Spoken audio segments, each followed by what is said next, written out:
वाहेगुरु मेरे गुरु,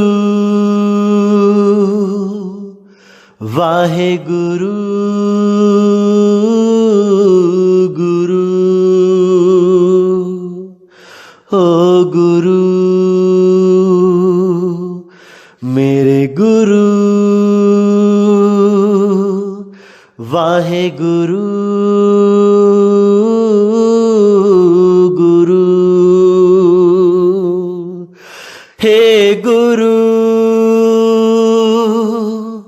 हे गुरु,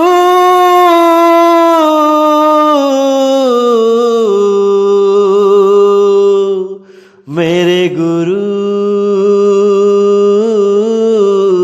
गुरु, हे गुरु, हे गुरु, वाहेगुरु गुरु, वाहेगुरु, वाहे गुरु, हे गुरु, गुरु, हे कबीर मेरे गुरु।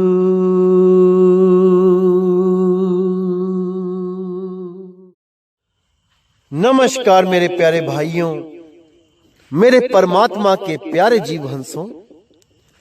मैं बंदी छोड़ से हमेशा यही फरियाद करूंगा कि आप सब मेरे भाई इस मूल ज्ञान को, इस परम ज्ञान को बहुत अच्छी तरह समझ जाएं और अपने जीव का कल्याण करें, क्योंकि इस ज्ञान के अलावा इस पूरे ब्रह्मांड में ऐसा कोई ज्ञान नहीं जिसके द्वारा आपकी मुक्ति हो, जिसके द्वारा आपका जन्म मरण खत्म हो।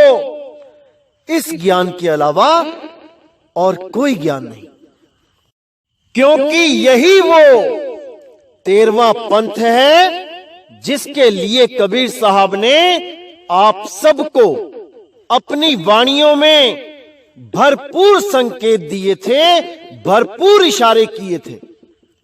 और बहुत अच्छी बात है कि आप सब ने पूरा विवेक जगा के इस पंथ को पहचान लिया है, जो स्वयं बंदी छोड़ कबीर साहिब के द्वारा चलाया जा रहा है, उस शब्द गुरु के द्वारा चलाया जा रहा है।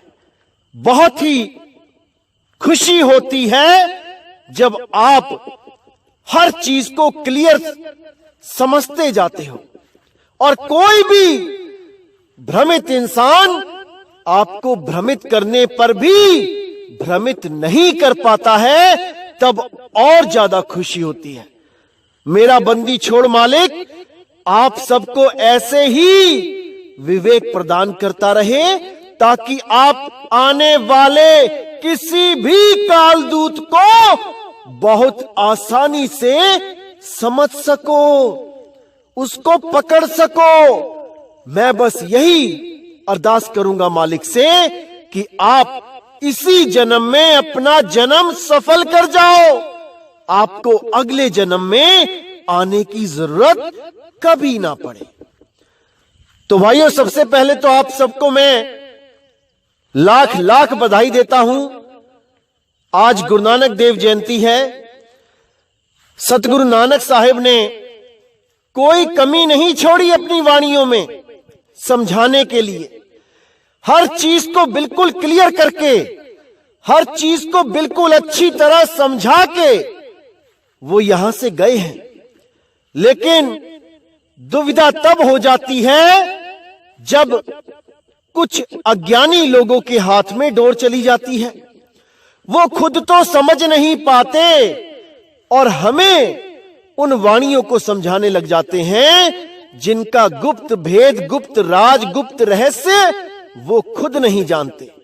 यही दिक्कत हो जाती है। तो हमने नानक साहिब की उन परम वाणियों को अच्छी तरह समझना है कि वो आखिर समाज को क्या बताना चाहते थे और हम क्या करने लग गए। बस आपने यही समझना है, इसी को जानना है। तो आज जो हम वाणी लेने जा रहे हैं सतगुरु बाबा नानक साहिब की, बहुत प्यारी वाणी है दोस्तों, बहुत ज्यादा विवेक जागृत करने वाली वाणी है।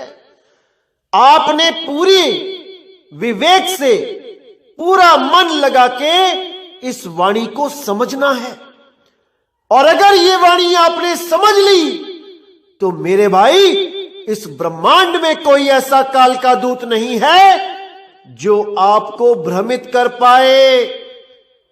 यकीन करना मेरे भाई। तो क्या कहती है वाणी? नदर करे ता सिमरिया जाई, आत्म द्रव्य रहे लिवलाई। आत्मा परमात्मा एको करे, अंतर की दुविधा अंतर मरे। तो यहां पे नानक साहब ने बिल्कुल क्लियर कर दिया कि नदर करे ता सिमरिया जाई। अगर वो मालिक हम पे नदर कर दे, वो हम पर दयाल हो जाए, तभी हम उसको सिमर सकते हैं, अन्यथा हम उसकी भक्ति, उसकी पूजा कभी नहीं कर सकते। क्योंकि हम अपने मन से, अपनी बुद्धि से उस तक नहीं पहुंच सकते।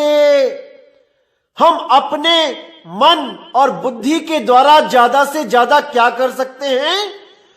ज्यादा से ज्यादा उसका 52 अक्षरी नाम जप सकते हैं, जो हम ही इंसानों ने अपनी अपनी भाषाओं के द्वारा बनाए हैं।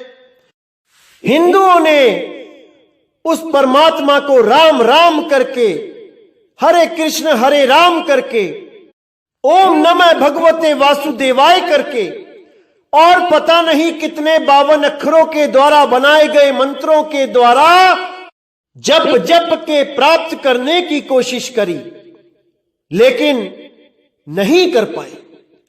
सिख भाइयों ने उस परमात्मा को वाहे गुरु करके प्राप्त करने की कोशिश करी, लेकिन वो भी 52 अक्षरों में उलझ गए। ईसाइयों ने उसको अलग अलग प्रेयर के द्वारा, 52 अक्षरों की प्रेयर के द्वारा प्राप्त करने की कोशिश करी, लेकिन वो भी 52 अक्षरों से न्यारे ना हो पाए। मुसलमान भाइयों ने उसको कलमा पढ़ पढ़ के प्राप्त करने की कोशिश करी, लेकिन 52 अक्षरों में उलझ के रह गए। अरे वो परमपिता परमात्मा 52 से परे है, उसका नाम 52 अक्षरों से परे है। इसीलिए गुरु ग्रंथ साहब में बोला गया, 52 आखर जोरे आन, सकिया न आखर एक पहचान। उस एक अक्षर को कोई नहीं पहचान पाया जिसके द्वारा परमपिता परमात्मा की, उस पार ब्रह्म परमात्मा की प्राप्ति होगी, कोई नहीं जान पाया।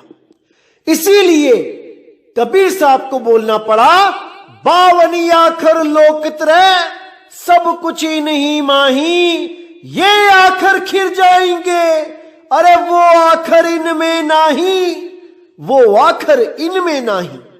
तो बिल्कुल क्लियर कर दिया साहिब ने कि 52 अक्षरों का तो कोई रोल ही नहीं है उस परमात्मा को पाने में।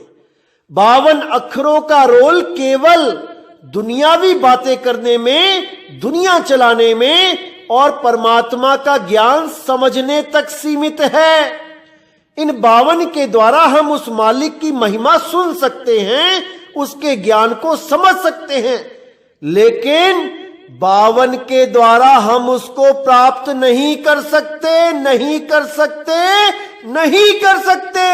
समझ जाओ मेरे भाइयों, इसको समझ जाओ। इससे ज्यादा क्या कर सकते हैं? अपने बनाए हुए मंदिर, मस्जिद, गुरुद्वारों में जाके उनकी मूर्तियां बना के, फोटो प्रिंट करा के, तस्वीरें लगा के उन पर माला, उन पे फूल चढ़ा सकते हैं। इससे ज्यादा हम कुछ नहीं कर सकते। या और भी ज्यादा आगे जाओगे तो केवल अपने शरीर में ध्यान कर सकते हैं।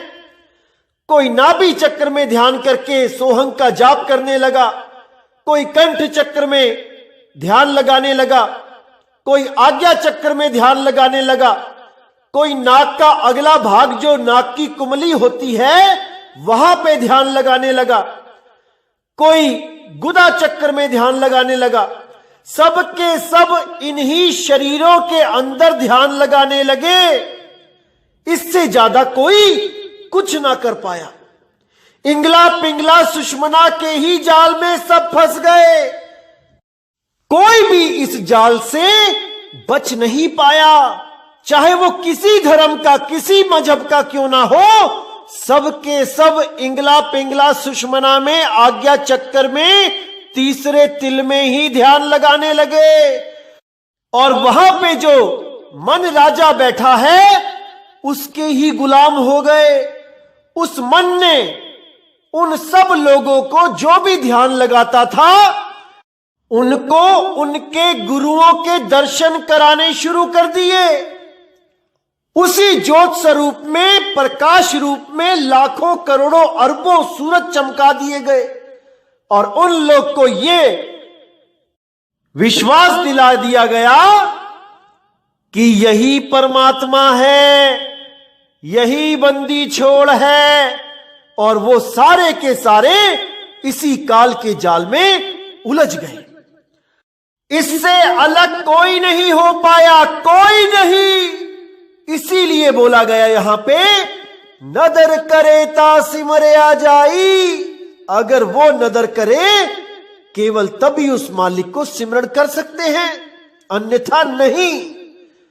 तो आगे कहते हैं, आत्मा द्रव्य रहे लिवलाई, कि जिस पर उसकी दया हो जाती है वो आत्म द्रव्य, यानी कि वो आत्म स्वरूप में उसकी लिव लग जाती है।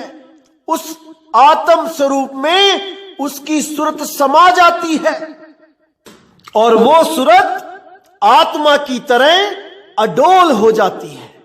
जब वो सूरत आत्मा में समा जाती है तब आत्मा और परमात्मा एक स्वरूप हो जाते हैं।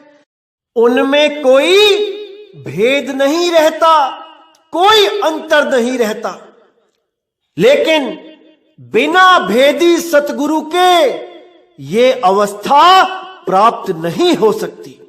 इसीलिए बोला, आत्मा परमात्मा एको करे, अंतर की दुविधा अंतर मरे। यानी परमात्मा और आत्मा एक स्वरूप जब हो जाएगी तो उसमें जितने भी अंतर की दुविधा है वो सारे खत्म हो जाएंगे। फिर एक ही स्वरूप होगा आत्मा और परमात्मा का, जो तू सो हम, सो हम वो तू। उसी को सोहम सोहम सत्य कबीर बोला गया है। लेकिन एक मेरा भाई क्या कहता कि ये मिसप्रिंट हो गया है, यहां सोहम सोहम सत्य कबीर नहीं, ओहम सोहम सत्य कबीर होगा। अरे नहीं भाई, ये बिल्कुल सही लिखा है, लेकिन इसको कोई समझ नहीं पाया, कोई समझ नहीं पाया। इसी को सोहम सोहम सत्य कबीरा बोला गया है। सोहम सोहम सत्य कबीरा शब्द मंत्र है प्रगट शरीरा, इसी को बोला गया है। तो आगे क्या कहती है वाणी, गुर प्रसादी पाया जाई, हर सिंह चित्त लागे, फिर काल ना खाई। अब यहां पर कितना साफ, कितना क्लियर कर दिया नानक साहिब ने कि गुर प्रसादी पाया जाई। वो गुरु जब तक आप पर दया करके नामदान की बख्शिश ना कर दे तब तक आप उसको प्राप्त कर ही नहीं सकते। चाहे कितना ही जोर लगा लो, जब तक वो गुरु के द्वारा दिया नहीं जाता वो सत्य नाम, वो सार नाम, तब तक आप जप तप इसी में ही उलझे रहोगे, इसी में ही अपना जीवन बर्बाद करते रहोगे। कुछ प्राप्त नहीं होगा इससे आपको सिवाय रिद्धियों और सिद्धियों के। आप बड़े बड़े रिद्ध सिद्ध बनके इस 3 लोक में अपनी महिमा गवाओगे और फिर दोबारा 84 में चले जाओगे। जन्म मरण से मुक्ति नहीं मिलेगी, क्योंकि वो केवल सार शब्द से मिलती है। तो क्या कहते हैं? गुर प्रसादी पाया जाई, हर स्यु चित्त लागे, फिर काल न खाई। एक बार अगर आपने उस सार शब्द को प्राप्त कर लिया, उसको अनुभव में ले आए, तो ये काल आपको खा नहीं सकता, ये काल आपका कुछ नहीं बिगाड़ सकता। इसीलिए बोला, सार शब्द आए जही विधि हाथा, तेही विधि काल नवावे माथा। वो काल आपके आगे सदा सदा के लिए अपना शीश झुका देगा और आप उस शीश के ऊपर चढ़ के उससे हमेशा हमेशा के लिए मुक्त हो जाओगे। लेकिन ये कैसे होगा? भेदी गुरु के द्वारा। बिना काल के सिर पे पांव धरे कोई मुक्त नहीं हो सकता, कोई नहीं। लेकिन उस विधि को जानना, उसको प्राप्त करना केवल तभी संभव होता है जब आपके जीवन में कोई भेदी सतगुरु आता है, जिसको उस परमात्मा ने हुक्म दिया होता है कि जाओ प्रचार करो। जिसको भी वो संत नामदान दे देता है, उसकी पूरी रक्षा परमात्मा के द्वारा की जाती है। अगर कोई चालाक व्यक्ति, धूर्त व्यक्ति, कपटी इंसान उस भेद को प्राप्त करके भी चला जाए और अपना अलग से गुरुडम चला ले, तब भी परमात्मा उस पर दया नहीं करता। परमात्मा उसको कभी माफ भी नहीं करता, क्योंकि वो परमात्मा के खिलाफ अपने आप को भेदी सतगुरु घोषित करने में लगा रहता है। तो उन लोगों के लिए केवल 84 में जाना ही लिखा होता है मेरे भाई, केवल 84 में जाना। तो आगे क्या कहते हैं? सच सिमरिए होवे परगास, ताते बिखिया मही रहे उदास। सतगुरु की ऐसी वडियाई, पुत्र कलत्र विचय गति पाई। देखिए कितना क्लियर कर दिया यहां पे नानक साहिब ने कि सच सिमरिए होए परगास, कि जैसे ही आप उस सत्य नाम, उस सार नाम का सिमरन सतगुरु के द्वारा प्राप्त करके जब भक्ति स्टार्ट करते हो, तो आपके जीवन में ऐसा प्रकाश होता है जिससे माया नाम की चीज से आप परे हो जाते हो। जो भी मन और माया के द्वारा यहां विस्तार किया गया है, वो आपको समझ में आने लग जाता है और आप उस मन माया से अलग हो जाते हो। सच सिमरिए होवे परगास, ताते बिखिया मही रहे उदास। उस सत्य को प्राप्त करके आप इस माया में भी, इस बिखिया में भी उदास रहते हो। आप खुश नहीं होते कि आपको दुकान बढ़िया चलने लग गई तो आपको खुशी होने लग गई, आपका मकान अच्छा बन गया तो आपको खुशी होने लग गई, या और भी कोई सुख आने लग गया जीवन में तो आप खुशी होने लग गई। आपको पता लग जाता है कि ये सब माया है, इस सब को मैंने एक दिन त्याग के चले जाना है। तो उस माया में रह के भी आप सदा उदास रहने लग जाते हो। सतगुरु की ऐसी वडियाई, पुत्र कलत्र विचय गति पाई। वो सतगुरु की ऐसी वडियाई है, वो शब्द गुरु की ऐसी वडियाई है कि आप अपने परिवार में रह के भक्ति करते हो और मुक्ति को प्राप्त कर लेते हो। कोई अगर आपको कहे कि आपको घर बार छोड़ के जंगलों में जाना पड़ेगा या आपको कुछ और करना पड़ेगा, तो नहीं मेरे भाई, आप घर में रह के भक्ति करके इस माया से, मोह से दूर हो सकते हो, विवेक के द्वारा, भजन के द्वारा। जब आप नाम सिमरण करते हो तो आप में इतनी समर्थता आने लग जाती है कि आप इनमें रह के भी इनकी तरफ आकर्षित नहीं होते हो और आप कभी भी इस दुनिया को छोड़ने के लिए तैयार रहते हो। तो आगे कहते हैं, ऐसी सेवक सेवा करे, जिसका जीव तिस आगे तरे, साहिब पावे सो परवान, सो सेवक दरगाह पावे मान। यानी गुरु से नाम लेके वो उस गुरु की भी सेवा करे और साध संगत की भी सेवा करे, समाज की भी सेवा करे और सबको परमात्मा के ही जीव समझ के कोई भेदभाव ना करे। कभी किसी जात पात के द्वारा, कभी किसी को रंग भेद के द्वारा अलग अलग दृष्टि से ना देखे, सबको एक दृष्टि से देखे।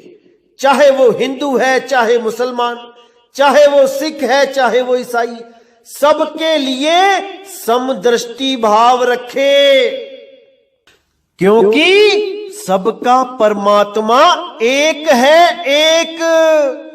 केवल 52 अक्षरों की वजह से हम सब अलग अलग होके बैठ गए हैं, केवल 52 अक्षरों की वजह से। आज इन 52 अक्षरों को हटा दो, कोई अपने भगवान का, कोई अपने परमात्मा का नाम भी नहीं बोल पाएगा।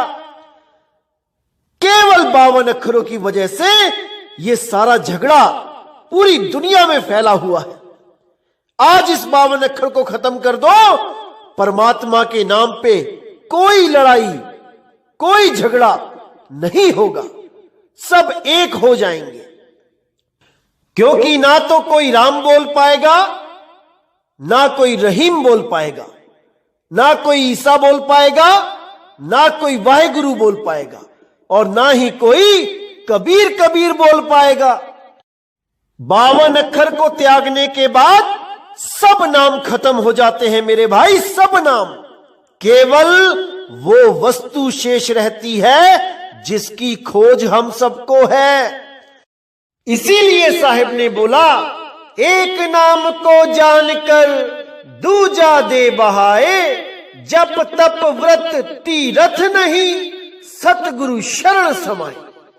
यानी एक नाम को जानकर, उस अखंड नाम को, उस धुर की बाणी को, उस बांगे इलाही को, उस वर्ल्ड को जानकर दूजा दे बहाए। ये 52 अक्षरों के जितने भी नाम हैं, इनको बहा दो, इनको जाने दो। जब तप व्रत तीरथ नहीं, सतगुरु शरण समाए। कोई जप नहीं, कोई तप नहीं, कोई तीर्थ नहीं, कुछ करने की जरूरत नहीं रहेगी, केवल सतगुरु की शरण में आना होगा, उस अखंड नाद की शरण में आना होगा, उस धुर की बाणी की शरण में आना होगा, उस बांगे इलाही की शरण में आना होगा। तभी बात बनेगी मेरे भाई, तभी बात बनेगी। जब तक ये 52 का डोरा नहीं टूटेगा, इस दुनिया में आना जाना चलता ही रहेगा। इसीलिए साहिब ने बोला, जब 52 का टूटे डोरा, सहजे छूटे काल झकोरा, फिर नहीं आए फिर नहीं जाए, उस सार शब्द में रहे समाए। उस सार शब्द सतनाम रूपी परमात्मा में आपकी सूरत हमेशा हमेशा के लिए समा जाएगी और जन्म और मरण सदा सदा के लिए खत्म हो जाएगा, खत्म हो जाएगा। तो आगे क्या कहती है वाणी? साहिब भावे सो परवान, सो सेवक दरगाह पावे मान।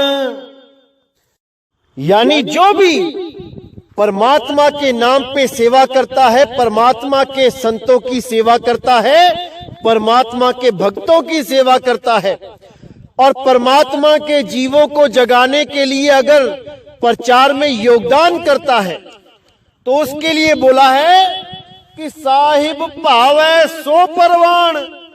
वो लोग, वो सेवक साहिब को भाते हैं, उस परमात्मा को वो अत्यंत प्रिय है, जो अपना भक्ति भी करते हैं और सेवा भी करते हैं। सो सेवक दरगाह पावे मान।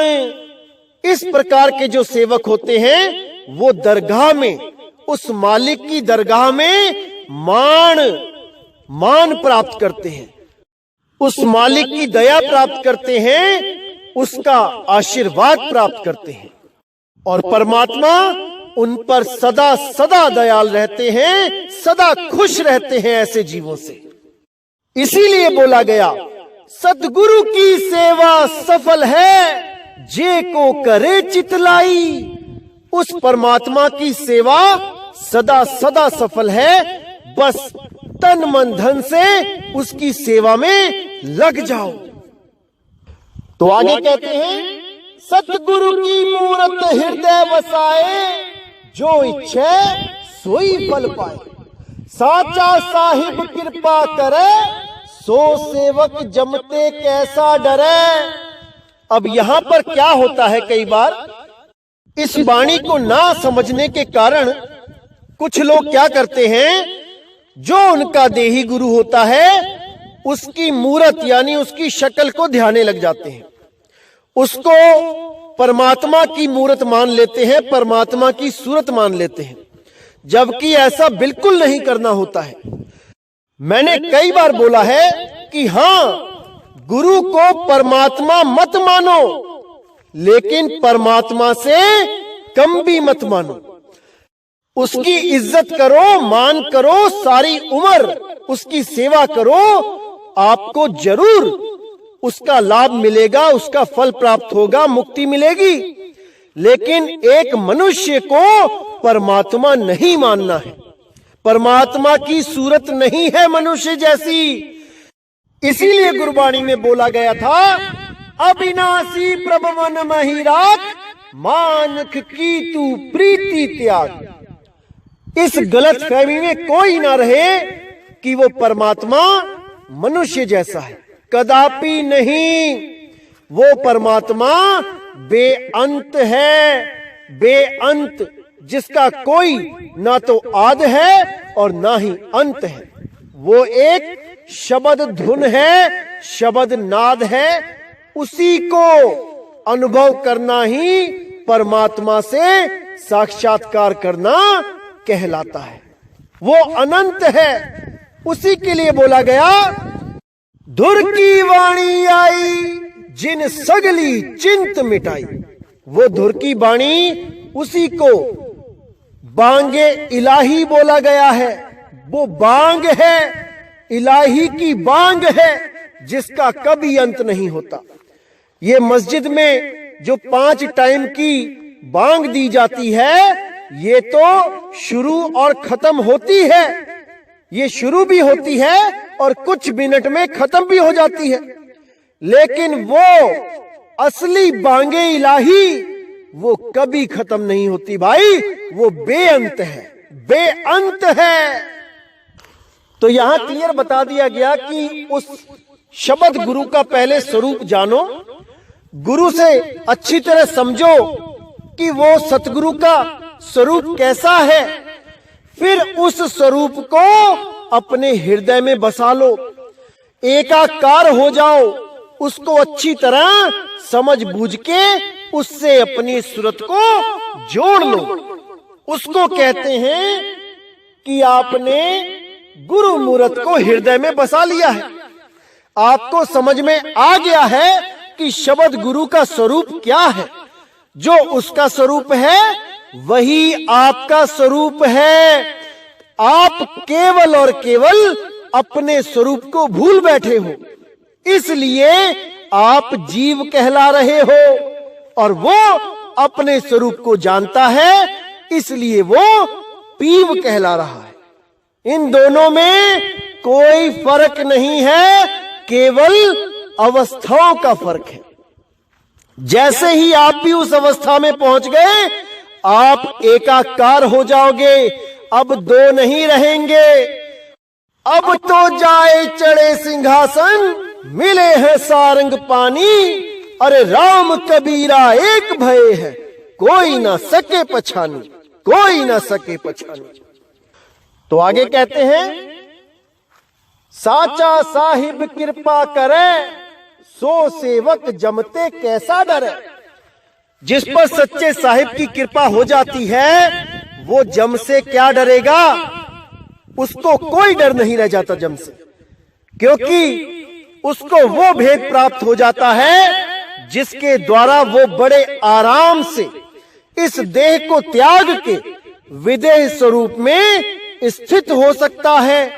अब वो केवल इस दुनिया में टाइम पास करता है कि कब मेरा समय आए और मैं इस नाशवान जड़ शरीर को छोड़ के उस परम पिता परमात्मा में अपनी सूरत को साध लूं और यहां से सदा सदा के लिए जुदा हो जाऊं, निकल जाऊं, चला जाऊं, दोबारा लौट के कभी इस दुनिया में ना आऊं।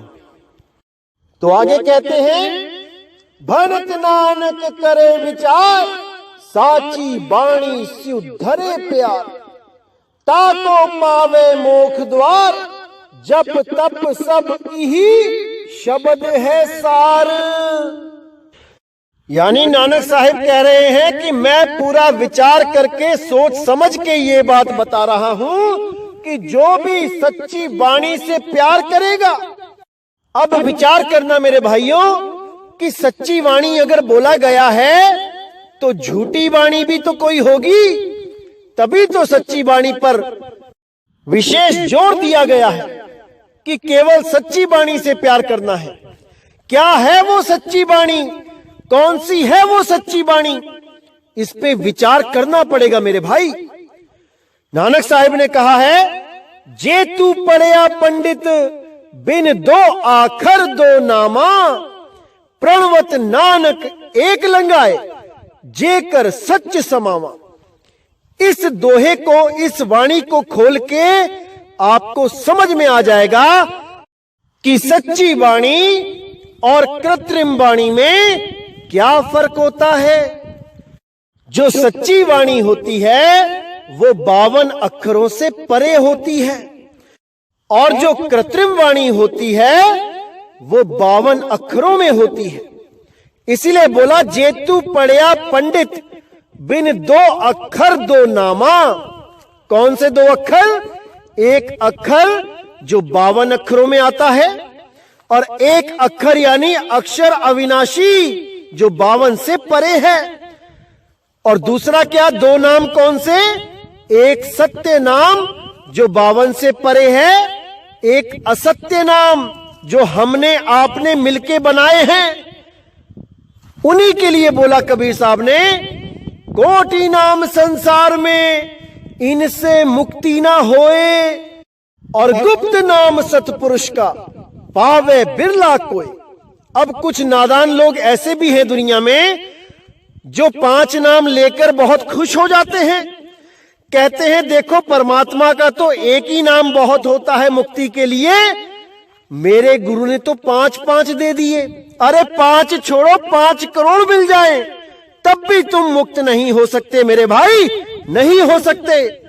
इसीलिए बोला गया ना, कोटि नाम संसार में, करोड़ों नाम है संसार में, इनसे मुक्ति ना होए, गुप्त नाम सतपुरुष का पावे बिरला कोई। वो गुप्त नाम क्या है?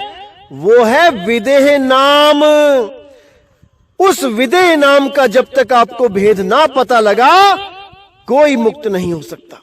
जिसके लिए साहिब ने बोला, ध्यान विदे और नाम विदेहा, 2 लख पावे तो मिटे संदेहा। जब तक इन दोनों का आपको ज्ञान नहीं हो गया, आप कुछ भी कर लो, कितना ही ध्यान लगा लो, कुछ नहीं हो पाएगा।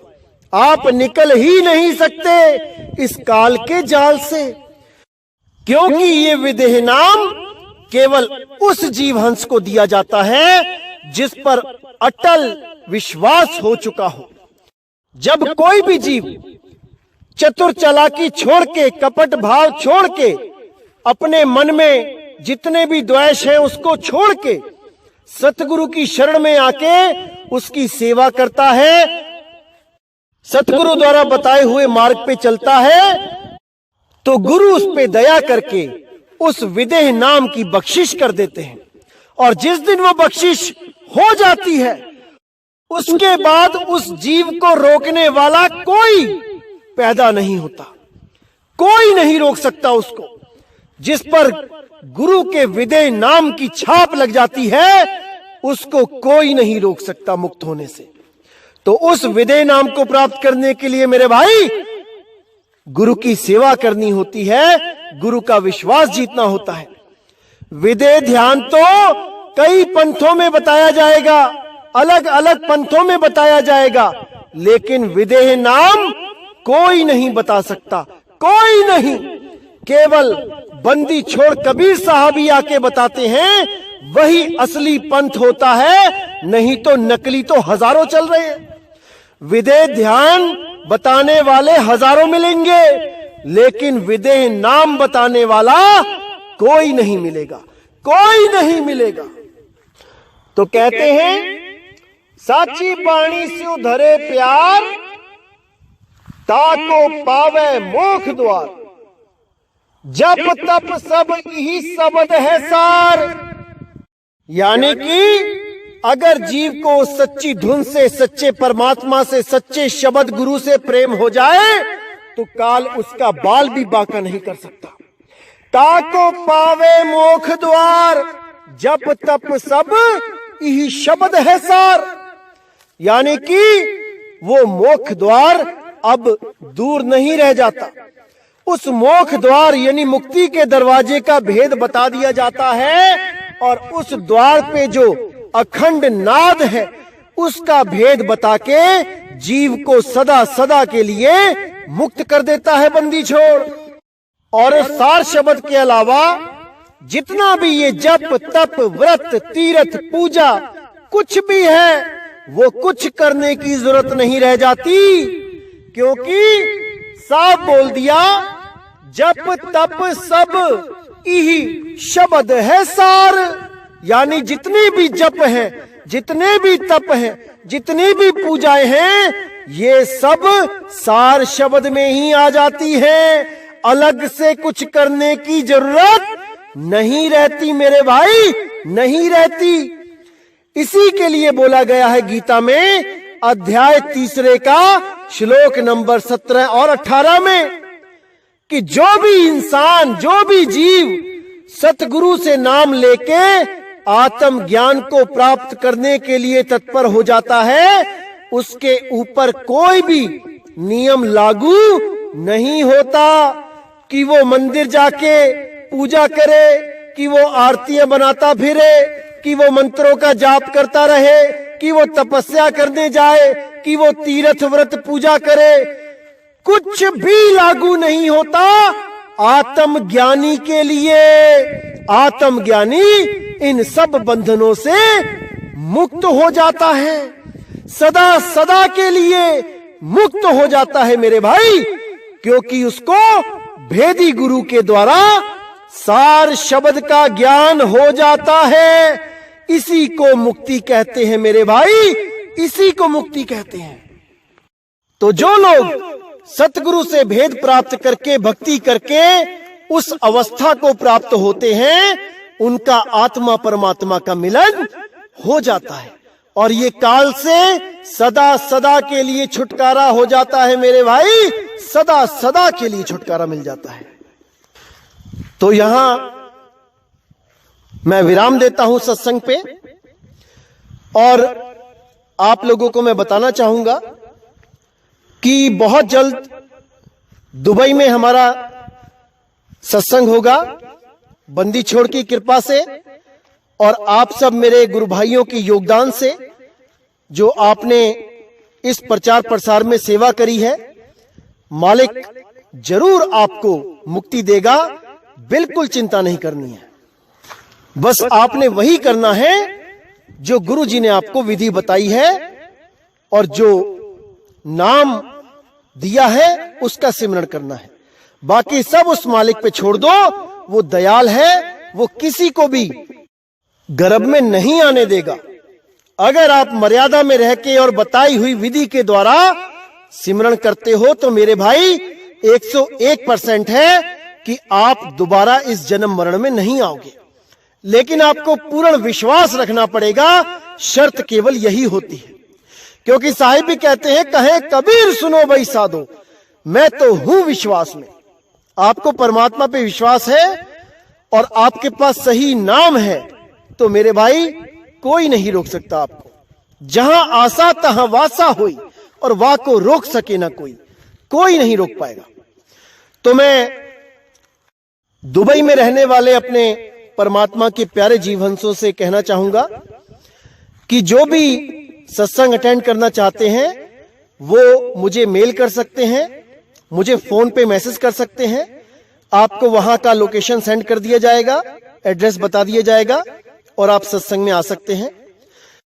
दुबई के बाद मैं Singapore, Malaysia, Thailand, Laos, Cambodia, Philippines के भाइयों से अर्ज करना चाहूंगा कि आप लोग भी मुझे संपर्क कर सकते हैं। और जैसे ही वहां 2020 में सत्संग स्टार्ट होंगे तो आप बड़े शौक से, बड़े प्रेम से सत्संग को अटेंड कर सकते हैं और जन्म मरण से मुक्ति का रास्ता जान सकते हैं। और ये सत्संग पूरे एशिया में चलते ही रहेंगे, क्योंकि कुछ मेरे भाइयों ने जो योगदान दिया है, मैं बता नहीं सकता कि मैं कितना खुश हूं कि इस मालिक के प्रचार में जो बाधा आ रही थी, जो मैंने अपना 100 नंबर वीडियो में जो मैंने सारा बताया था कि पैसों की कमी के कारण मैं बहुत परेशान था कि ये प्रचार कैसे होगा, मेरे भाइयों ने इतना सहयोग दिया है कि अब मैं पूरे 2020 में हर देश में जाकर उस मालिक का प्रचार कर पाऊंगा, उस बंदी छोड़ की जय जयकार कर पाऊंगा, उसके नाम से सब जीवों को जोड़ पाऊंगा। मैं बहुत खुश हूं, आप सोच भी नहीं सकते। और बताना चाहूंगा मेरे भाइयों कि जो लोग जिन्होंने हमारे गुरुजी से नाम लिया है, ये केवल गुरु भाइयों के लिए मैसेज है। अगर वो भी सहयोग करना चाहते हैं इंटरनेशनल प्रचार सेवा में तो वो मुझसे संपर्क कर सकते हैं, मेरे नंबर पे फोन करके मुझसे बात कर सकते हैं। क्योंकि मेरे भाइयों, ये जितना भी हम पैसा कमाते हैं ये हम अपने और अपने परिवार के लिए कमाते हैं। ये तो सभी कर रहे हैं, ऐसा कोई भी नहीं है जो ये काम नहीं कर रहा है। लेकिन अगर हम परमात्मा के जीवों के लिए उस नेक कमाई में से कुछ अंश दें, प्रचार में सेवा करें, तो इसका लाभ मेरे भाइयों आप सोच भी नहीं सकते कि आपको क्या मिलेगा। उस परमात्मा की खुशियां मिलेंगी, उस परमात्मा का आशीर्वाद मिलेगा। क्योंकि हम इंसान ही हैं जो हम प्रचार कर सकते हैं, जीवों को निकाल सकते हैं। अगर ये मेरे भाई बिना परमात्मा की महिमा सुने, बिना उस मालिक के सच्चे नाम के बारे में जाने, अगर उन्होंने ये शरीर छोड़ दिया तो मेरे भाई वो 84 में चले जाएंगे। सोच के देखो, 84 लाख जून कितनी भयानक है। आप टीवी में देखो, नेशनल ज्योग्राफिक चैनल देखो, डिस्कवरी चैनल देखो, कैसे बेचारे जीव असहाय नदी में पानी पीने जाते हैं तो काल रूपी मगरमच्छ उनका इंतजार कर रहा होता है। एक घूंट पानी के बदले अपनी जान का सौदा करना पड़ता है। मेरे भाई, इन चीजों को समझो, परमात्मा की भक्ति करो और परमात्मा के प्रचार में ज्यादा से ज्यादा योगदान करो। बस मैं यही चाहूंगा कि परमात्मा का प्रचार अब रुकना नहीं चाहिए। इन 52 अक्षरों से न्यारा जब तक सारा संसार नहीं होगा, ये झगड़े लड़ाई होते ही रहेंगे। ये तेरा राम बड़ा कि मेरा वाहेगुरु बड़ा कि तेरा ईसा बड़ा कि मेरा कबीर बड़ा, ये सब सदा चलता ही रहेगा। जबकि हम सब आत्म रूप हैं, हम सब उस मालिक के बच्चे हैं। हमें केवल अपने आप को पहचानना है, अपने असली स्वरूप को जानना है। इस ज्ञान को ना समझने के कारण सब के सब झगड़ा कर रहे हैं। हालत यहां तक हो चुकी है कि लोग परमाणु बम तक फेंकने में लगे हैं एक दूसरे के ऊपर, इन्हीं धर्मों की लड़ाइयों की वजह से, केवल 52 अक्षरों की लड़ाइयों की वजह से। ये 52 अक्षर खत्म कर दो, सारी दुनिया के ग्रंथों का ज्ञान, भगवानों का नाम, परमात्मा के नाम सब खत्म हो जाएंगे, सब झगड़ा खत्म हो जाएगा। केवल इन 52 अक्षरों की वजह से भाई भाई से लड़ रहा है। मेरे भाई समझ जाओ इस बात को। तो इसी के साथ मैं सत्संग समाप्त करता हूं। जय गुरु बंदी छोड़ वैराग साहिब, जय गुरु बंदी छोड़ साधु शरण साहिब, जय गुरु बंदी छोड़ बाबा नानक साहिब, बाबा अंगद देव जी, बाबा रविदास जी महाराज, बाबा पलटू जी, भीखा जी, बाबा सैन जी, सभी संत, और जय जय सतगुरु बंदी छोड़ सतगुरु सत्य कबीर साहिब की सदा ही जय हो, सदा ही जय हो मेरे मालिक की। साहिब बंदगी सतनाम।